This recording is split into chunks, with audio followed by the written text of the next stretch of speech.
If you've worked at all in SolidWorks before, you've seen the green check marks associated with most features,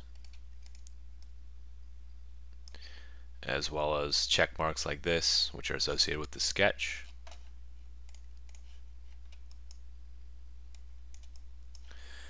And so to confirm this, I can click OK here, this green check mark as well, or right click and click OK, and that'll complete the feature.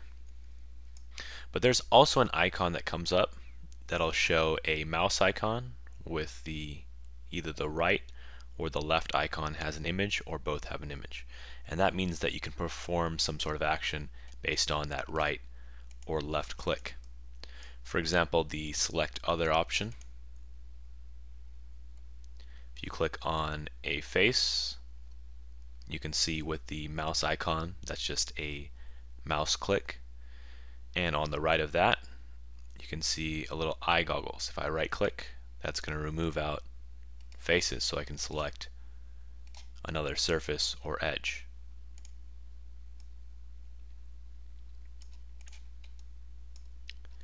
If I go into the fillet command, I'll go ahead and choose manual. And now if I click on an edge or a face, you'll notice that the mouse icon comes up again, and now it has a green check mark. If I right click for that green check mark, it'll complete the fillet. And within the feature, as I'm adding more edges, it'll repopulate that icon.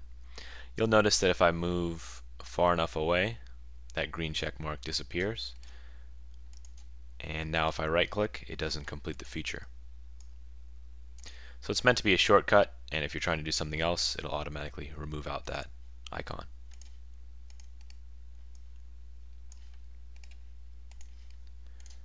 The same is true in the Fillet Expert. If I select a face, you'll see a blue arrow icon, and that's indicating that this will move on to the next option, which in the case of the Fillet Expert is just adding more fillets.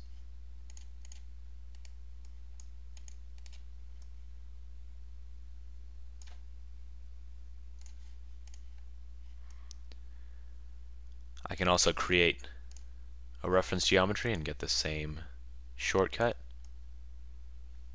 You notice right when I clicked on the top, it brings up that icon. And if I want a midplane, for example, I can just click on the two faces, right click, and that's done.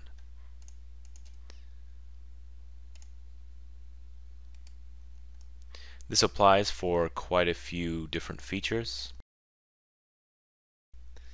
Just pay attention to when that icon shows up. It'll help you move through the design process faster just by giving you that shortcut option.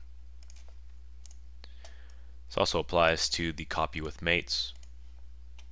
So if I select the component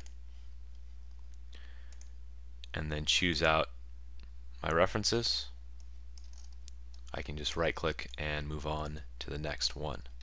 This is a quick way to repeat components in the assembly. And I don't even need to wait for that icon to show up. I can just right click knowing that it's going to populate and add in the component.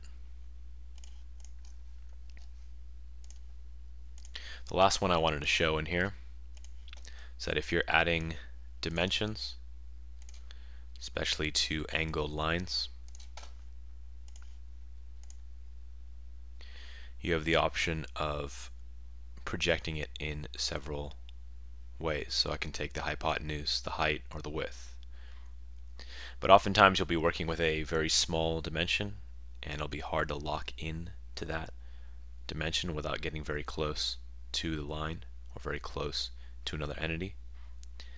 And for that, you can just right click. You see the lock mouse next to the dimension, and now if I move this around, it's locked into that dimension.